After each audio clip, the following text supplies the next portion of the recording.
I'm sure you're sitting at home wondering, what happens when you've eaten your country's money and now people are starving? Stay tuned to find out.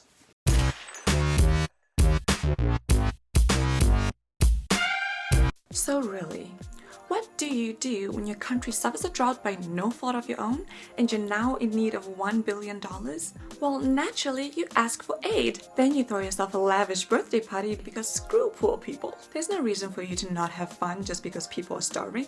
That would be ridiculous. Which is exactly what Robert Mugabe, the president of Zimbabwe, decided to do. Early in February, the government of Zimbabwe declared a state of emergency, which is something you need to do in order to receive aid. But of course, as you know, no one gives something without getting a little something in return. A lot of Western countries banded together and offered Zimbabwe $1.6 billion in aid on one condition: that Zimbabwe accepts and recognizes marriage equality. If you're not sure what that means, basically that Zimbabwe accepts and recognizes LGBT rights. Oh, don't worry, Mugabe said no. How dare they demand that he accepts LGBT? That's ridiculous. Naturally, you should be concerning yourself with who people are sleeping with while everybody else starves. And that, ladies and gentlemen, is how you become the next African president. The United States has announced they've killed 150 Al-shabab militants in Somalia. Or have they? In a surprising twist of events, Al-shabab has come out and announced the United States is lying in order to validate their airstrikes. Who is Al-shabab? One of the many Islamic militant groups vying for African soil. Like, wait, hold up. We are not about to be colonized again.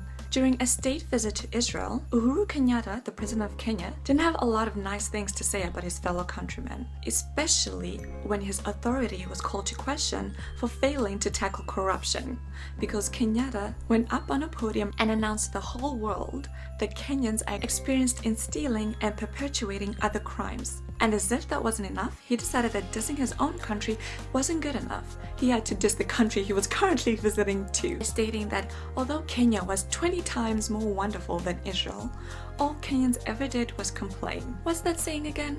Don't bite the hand that feeds you. The irony is that most Kenyans complain that the president is not doing enough to tackle corruption or ethnic divisions in the East African country. In fact, Mr. Kenyatta himself was on trial just several years ago for inciting ethnic violence after the 2007 elections. But when it comes to African corruption, Kenya has some serious competition. That comes in the form of Nigeria. The Nigerian government had removed 24,000 names of people who didn't exist off of their payroll that were costing them just over $11 million per month. According to the president, MTN fueled the Boko Haram insurgency by failing to disconnect unregistered SIM cards. Nigeria fined the South African-owned company $3.4 billion for failing to meet a deadline set to disconnect these cards. Okay, so far, MTN has paid $250 million of that $3.4 billion. Bear in mind that in September of last year, the company was estimated to be worth only $4.6 billion. And although MTN has over 231 million subscribers across 22 African countries, Nigeria is its biggest market. So if Nigeria was to continue pursuing the $3.4 billion, MTN would most likely end up in a deficit. The Nigerian Chief of Defense, Alex Bade, was accused last week of stealing $20 million from the Air Force and buying a mansion. Apparently, more than $1 million in cash was actually found in one of his homes. One of. The same investigation estimates just over $2 billion in funds have been stolen that were supposed to go towards arms and defense to fight Boko Haram. If he's still looking for a good defense lawyer, I suggest he gets Jacob Zuma's. Because after the South African president, Jacob Zuma, came under fire for spending $12 million of taxpayers' money renovating his home, he decided to blame the government. And let's face it, you can't arrest the government, can you? In the court case that ensued, the government quite skillfully O.J. Simpsoned this trial. If you ever thought that an Olympic-sized swimming pool was just for leisure, you were wrong.